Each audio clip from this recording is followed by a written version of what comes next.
President Trump's sweeping global tariffs for more than 90 countries have come into effect. Minutes before, he took to social media saying it's midnight, billions of dollars in tariffs are now flowing into the United States of America. These tariffs, or taxes on goods exported to the US, were first unveiled back in April as his plan to change the global economy, with virtually all of America's trading partners affected.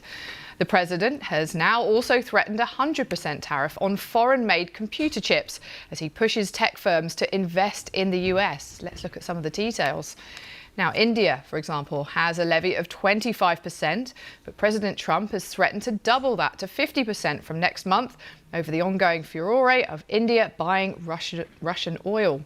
Delhi called the move unfair, unjustified and unreasonable. Some of the other steepest tariffs are on countries like Switzerland, Laos and Syria. Other trading partners, well, they fare slightly better, with 15% levies on exports from the European Union, Japan and South Korea. And they're among the few trading partners who have managed to strike deals with Washington. And the UK has emerged relatively unscathed, with base tariffs of 10% after Sir Keir Starmer secured a trade agreement with President Trump. Well, joining me now to unpick some of this is our business presenter, Sally Bundock, our India business reporter, Davina Gupta, and our Southern Africa correspondent, Pumza Filani. Sally, first of all, I mean, we've talked about this moment for months, ever since Donald Trump brought out that huge board. Just in the Rose Garden of the White House. We all remember it well, don't we? Of course, here we are. I mean, how big a moment is this for the global economy? It's a new era for global trade that we're seeing take effect today. So as you say, on April the 2nd, which President Trump called Liberation Day, he revealed the list of countries and what tariffs would be on their goods when they were sent to the United States. Since that moment, there's been negotiations, deals, there's been arguments, there's been spats, and there have been all sorts of negotiations going on, and various countries now have got their own particular tariffs levels in place, and for nearly all those countries that came into effect today. Some were at slightly different times, like Brazil, for example, with this time yesterday, but for majority, today is the day. And what it means is, for America, their US levies on tariffs are now at the highest level for centuries. And as you mentioned there on social media, at the moment the tariffs came into effect, the president put out that post on social media saying billions of dollars in tariffs are now flowing into the United States of America. But what this means for the different countries and different industries as well is complicated. There is so much detail and the devil is right in there. So if you're a pharmaceuticals company, you still don't know yet what the levies will be on your goods. He's threatened something like 200% tariffs. If you're a car maker, it's different. If you're a steel maker, it's different. If you're an American company importing all your goods from the Philippines or Vietnam or China, you're paying these levies and you're making decisions whether you're going to pass them on to the US consumer, your customer, or whether you're going to try and absorb it yourself. So I've spoken to chief executives of many small businesses in America who say we are on the brink. This is tipping us over the edge. Let's get into one bit of that detail. There's some specific tariffs against electronic goods, well, semiconductors, chips in particular. Talk us through what that could mean for many people. Well, again, this is something that was announced yesterday by President Trump in the Oval Office. And at the time, he had Tim Cook right next to him, the chief executive of Apple. Basically, he said that 100% tariffs on imports of chips, semiconductors, would be coming into effect soon. But there's a big exemption to that, and that is it will not apply to companies who are already manufacturing parts of their business in the US or have said they have plans to do so. And actually, at the time, as I mentioned, the CEO of Apple was right there in the Oval Office, Tim Cook, pledging he would invest a further $100 billion into new manufacturing in the United States.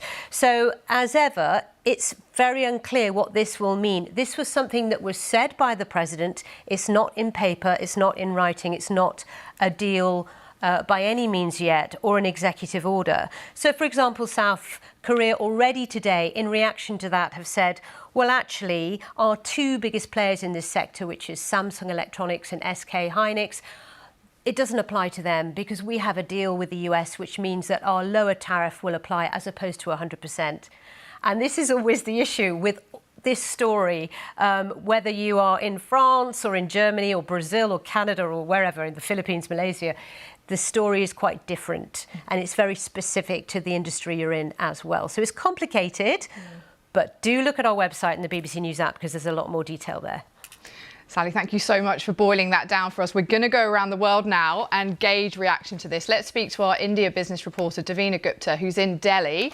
So 25% tariffs for India, possibly going up to 50% because of their buying of Russian oil. What is the reaction there? Well, let's break down this headline number of 50%. And as Sally was saying, India's story is quite different because here are two sticking points between India and US when they're trying to negotiate a trade deal. The first has been what US has said, India's import of Russian crude. Now, India is the world's third largest oil importer because it's also the world's most populous nation. So it needs to keep fuel at an affordable rate. And that's where Russia comes in, which is India's biggest supplier right now, giving that fuel at an affordable rate. India has said that it cannot compromise on that because it needs to keep its national interest in mind. The second story, the second sticking point here has been its agriculture sector. The US believes India's agriculture sector has quite high tariffs. It wants to enter the sector with genetically modified goods, but India has been pushing hard. India's Prime Minister just this morning said that we want to protect our farmers and we want to protect that in our national interest. So India is not budging there either. And that's where we are seeing that a strong message coming out from this economy that it's unjustified what the US is doing at the moment. They are open for negotiations, but on their own terms. And this has made exporters and small businesses in leather and textiles and gems and jewelry industry quite nervous because at a 50% tariff, which would be levied in just about 3 weeks from now, if there is no negotiation, they're looking at an extremely uncompetitive market because they have to then look at prices of goods like garments coming from Bangladesh or Vietnam, which will be cheaper in the American market. They won't be able to compete. Most of them have told us they won't be able to absorb this cost. They will have to pass it on to their consumers. So it will be an extremely difficult time for them. They're quite nervous, but are hoping for a negotiation going ahead to reach a compromise between two sides. Davina Gupta, thank you for joining us. We're going to head on over to South Africa and speak to Pumza Falani. Now, South Africa's being hit with some of the highest tariffs, isn't it? How's that going to affect the country's economy?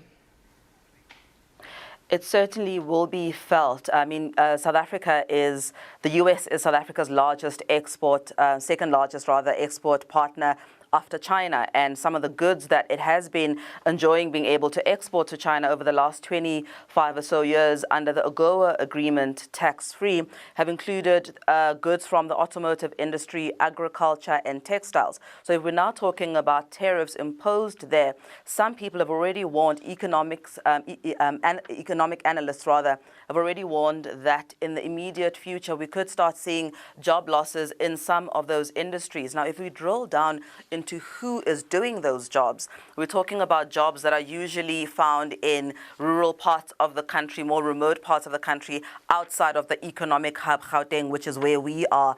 And these become the bedrock of the economy there. So if we're talking about job losses, this will have a real impact on people, and this could be felt over the next few months. People have warned here.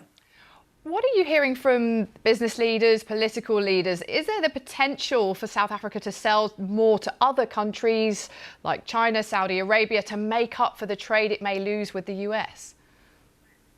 Well, politically, South Africa is one of those countries that historically has enjoyed having favorable relationships with most countries, so more friends than enemies, if you will. And they're hoping to leverage that in this period. They already have some trade going with China, like I've mentioned, and other parts of Asia, and they're hoping to build relationships with the Middle East. And also they're talking about boosting intra-Africa trade, really trying to focus on leveraging more of those existing relationships and seeing what kind of extra trade can be done there. But it's not just about getting into new markets. It's about a market that will be buying goods at a similar margin as what the US was doing. And that becomes a bit more difficult because you will know that the markets are usually competitive. There are other people selling similar goods. So really it's a time for South Africa to position itself and see that it can put the best offer possible as it looks at expanding trade within Asia and the Middle East. Just finally, what potential is there felt to be for South Africa to negotiate its way out of this and bring those tariffs down? Any hope of that? It's quite a difficult one to answer at this stage. I mean, if you're listening to, for example, the government's trade ministers and ministers within that cluster describing the current environment and the process of negotiating with President Trump's administration, as they've diplomatically described it as complex. And that is true to say that they feel at this stage that the government will try kind of hold off as much as they can and see if South Africa can offer something that will make the deal lucrative for them, for the US. Phumza Fulani in South Africa, thank you so much for joining us.